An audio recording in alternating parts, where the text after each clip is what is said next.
গত ৩.৫ মাস ধরে চলা ইরান যুক্তরাষ্ট্র রক্তক্ষয়ী সংঘাতের অবসান ঘটিয়ে অবশেষে স্বাক্ষরিত হলো এক ঐতিহাসিক সমঝোতা স্মারক। যুদ্ধের শুরুতেই ইরানের সর্বোচ্চ নেতা আয়াতুল্লাহ আলী খামেনিকে লক্ষ্য করে মার্কিন বাহিনী ভয়াবহ হামলা চালায়।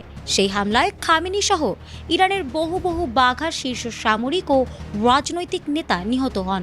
পেন্টাগন ও তেল আবিব ভেবেছিল নেতৃত্বের এই শূন্যতায় ইরান দ্রুতই আত্মসমর্পণ করবে, কিন্তু সবাইকে চমকে দিয়ে তেহরান দমে তো যায়নি, বরং এক নজিরবিহীন ও ইস্পাত কঠিন প্রতিরোধ গড়ে তোলে। ইরানের এই অনড় অবস্থানের মুখে সব হিসাব নিকাশ ওলটপালট হয়ে যায় হোয়াইট হাউসের। ফলশ্রুতিতে মার্কিন প্রেসিডেন্ট ডোনাল্ড ট্রাম্পের চরম অহংকার চূর্ণ হয় এবং তিনি নতি স্বীকার করতে বাধ্য হন। মার্কিন president Trump, vice president JD Vance এবং ইরানের পার্লামেন্ট স্পিকার মোহাম্মদ বাঘের গালিফের মধ্যে ডিজিটাল মাধ্যমে এই সমঝোতা স্মারকটি স্বাক্ষরিত হয়।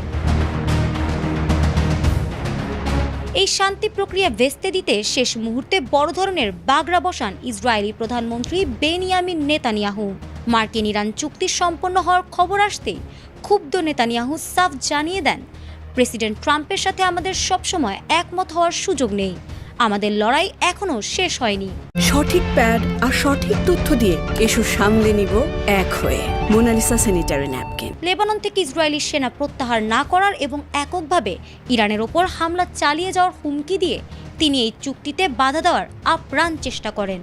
তবে ট্রাম্প প্রশাসন নিজ দেশের স্বার্থে নেতানিয়াহুর এই যুদ্ধংদেহী অবস্থানকে কার্যত উপেক্ষা করে চুক্তির পথে হাঁটে, যা নেতানিয়াহুর জন্য একটি বড় রাজনৈতিক পরাজয় হিসেবে দেখা হচ্ছে।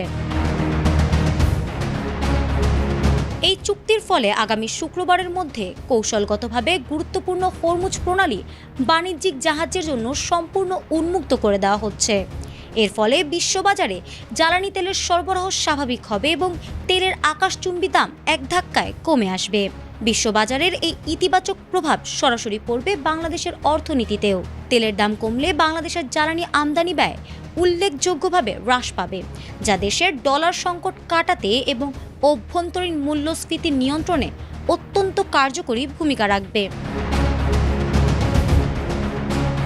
নেতৃত্বের চরম ক্ষতি ও ইসরায়েলি ষড়যন্ত্র সামলেও ইরানের এই রাজনৈতিক ও সামরিক বিজয় বিশ্ববাসীকে দেখালো যে কেবল শক্তির জোরে কোনো স্বাধীন রাষ্ট্রকে দমন করা যায় না। নেতানিয়াহুর আপত্তি সত্ত্বেও এই সমঝোতার স্মারকের মাধ্যমে মধ্যপ্রাচ্যে অবশেষে শান্তির সুবাতাস বইতে শুরু করেছে, যা দীর্ঘস্থায়ী হবে বলেই বিশ্ববাসী আশা করছে।